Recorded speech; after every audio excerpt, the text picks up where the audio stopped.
Hi everyone, we're just waiting for everybody to arrive. Okay, that looks good.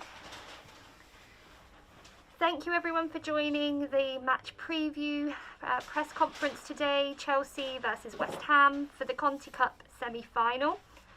First up we've got Magda, and then we'll be moving on to Emma Hayes. We're going to start with broadcast and then we'll move to the written press. And just to confirm to everybody, the embargo is 5:30 this evening, so that's 5:30 today. And as always, if you could raise your hand when you've got a question, so raise your virtual hand, we'll get to everyone as soon as possible. And if you could make sure that you've removed your hand once you've asked your question, that would be great. So I'm going to get out the way and we'll move over. So I can't see everyone.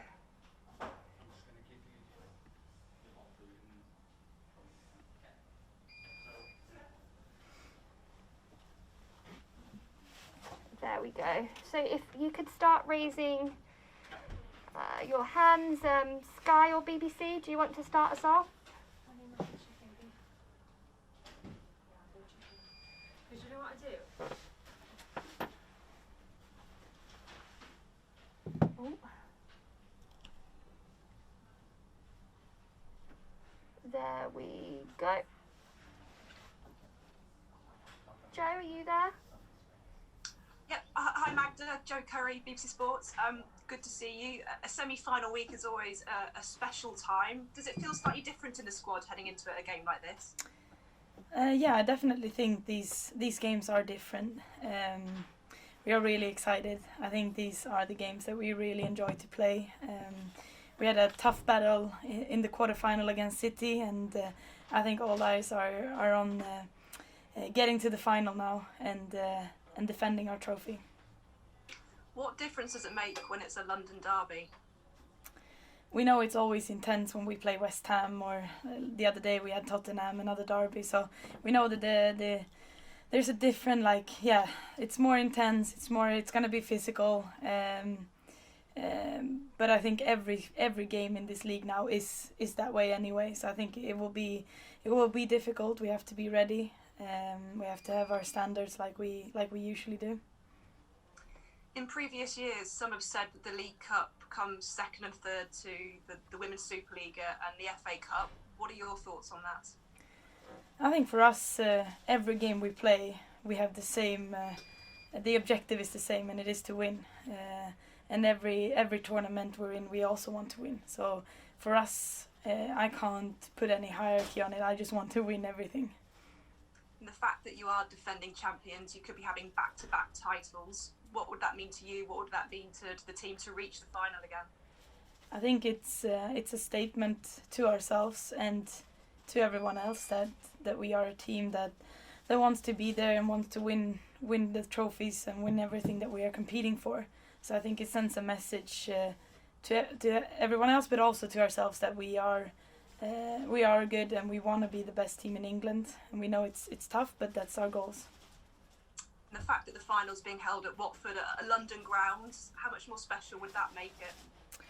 Yeah, I've been asking around and the girls say it's a really nice stadium. So of course it's always cool to play at really good stadiums, and it would almost feel like a home pitch as it is a London ground. Thanks, Magda. Best of luck. Thank you. Thank you. And then we should be going over to Jeremy at Sky. Magda, are you okay? Hi, good, you? Yeah, good, thank you. What about playing West Ham?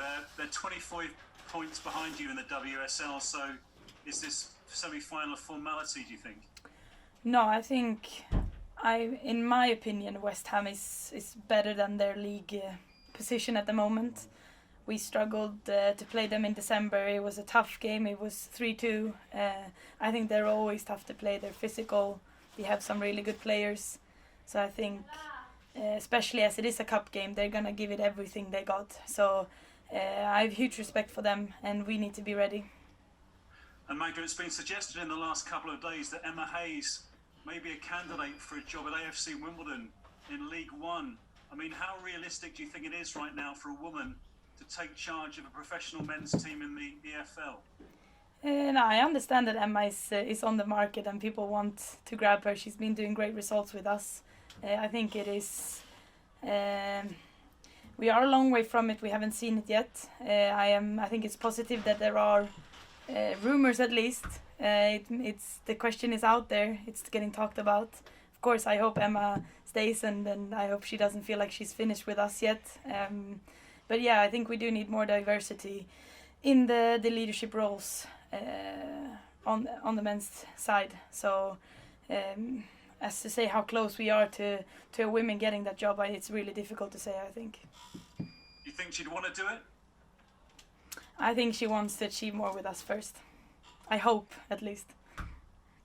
And just finally on this, I mean, when do you think it would happen though? When would a woman, do you think, be in charge here of an EFL team or a Premier League team? I can't say when. That's impossible to say.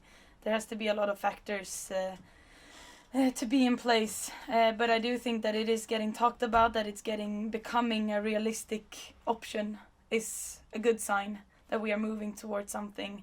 But as I said, I think diversity on all levels is what's needed at the moment. And it says quite a lot about her, doesn't it? 33 games unbeaten in the WSL. She's obviously an excellent manager. What are her qualities for you?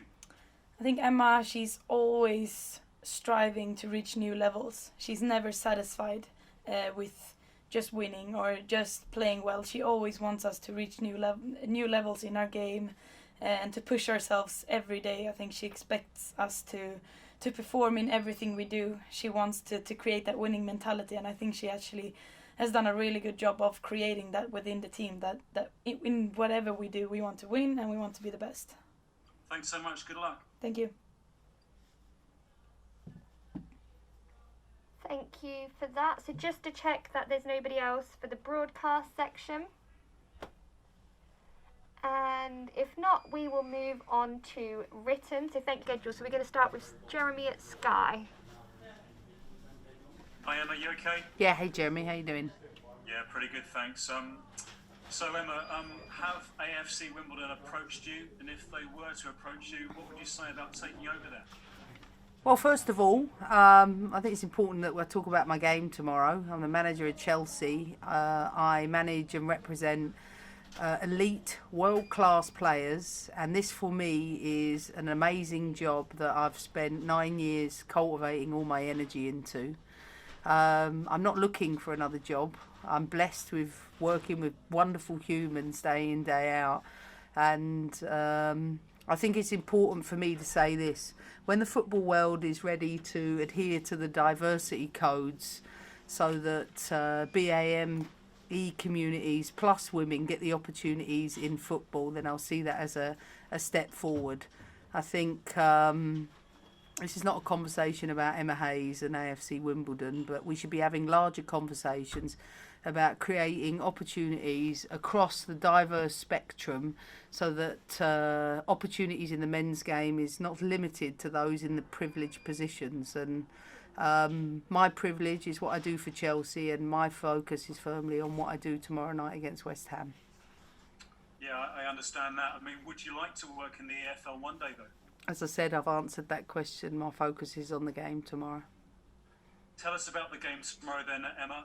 How important to you is it that you retain this cup? Yeah, massively. I mean, the Continental Cup is a tournament, is a cup that we are holders of, and I'm desperate to get through to another final. I know the girls are in a really good place. We're starting to produce some great performances. The squad is, I think, doing really well.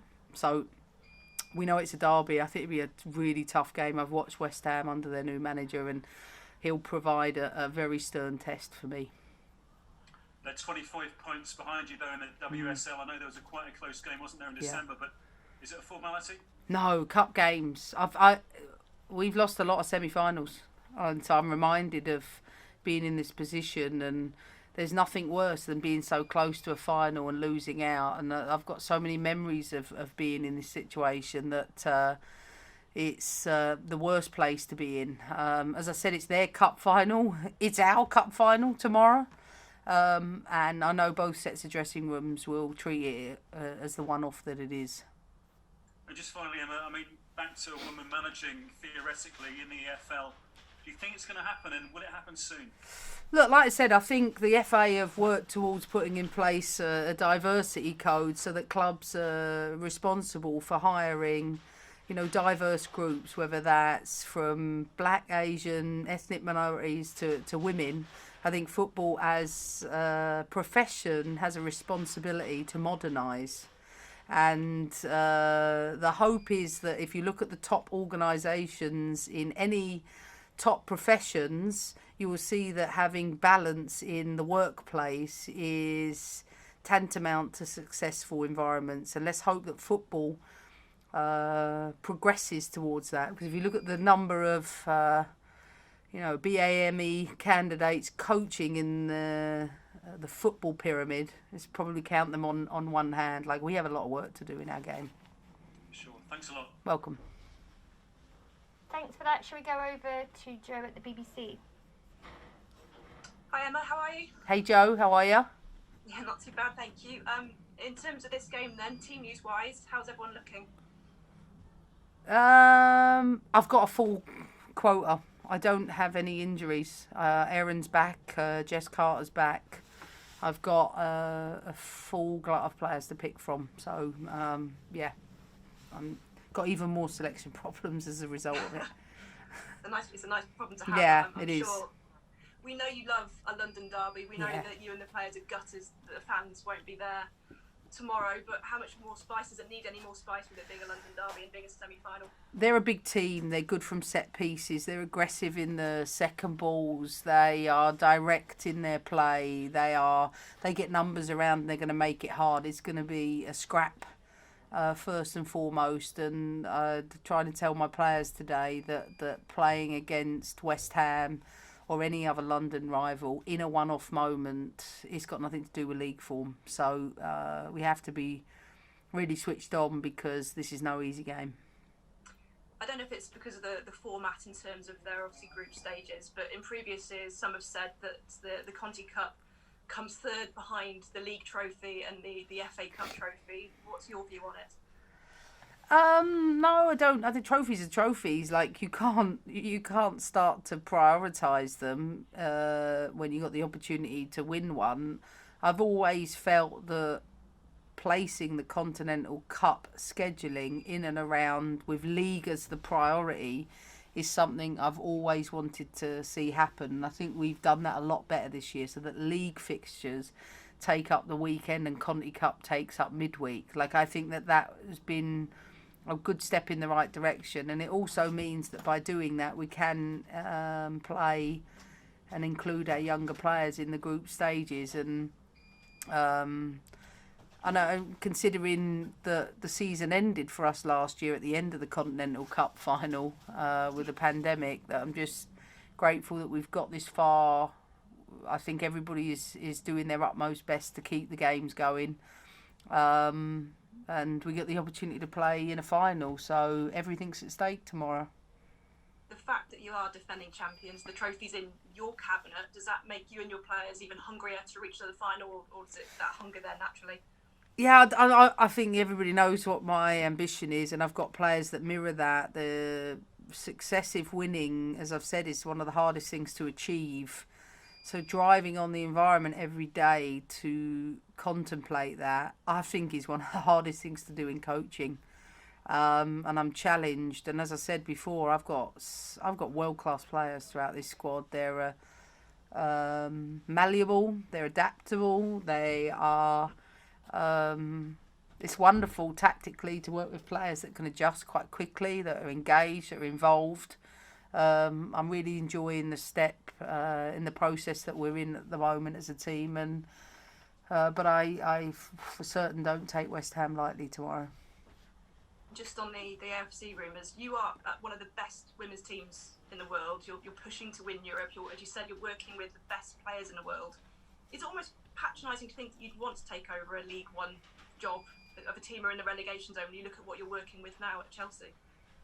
I just don't know why anybody would ever think women's football is a step down, and coaching World Cup champions, winners, players who have represented their country in the Olympics or European Championship is a step down from anything. I think the football world needs to wake up and recognise that women, while the game is played by a different gender, is exactly the same sport, and the qualities involved with having to manage that is exactly the same than it would be for a men's team. We're talking about human beings here. We're not, but I think, unfortunately, the football world needs to live by its promises and live by the diversity codes and be in a position where they're promoting opportunities for the less privileged. And that, for me, is what I'd like to see. This is not about Emma Hayes and AFC Wimbledon. This is about the football world being in a position where it's a normal conversation to talk about having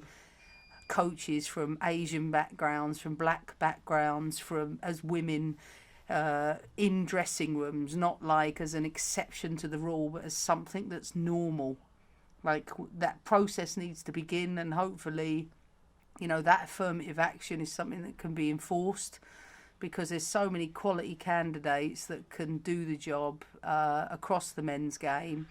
I think we spend too much time talking about gender and ethnicity instead of quality of candidates. Could they afford you, Emma? Absolutely not. Thank you. Best of luck. Thank you. So I think that's the end of the broadcast now. Can I just double check there's no more? I think we're good. So thank you, everyone. That's the end of broadcast. We'll move over quickly to written, and we've got Amy ready to go.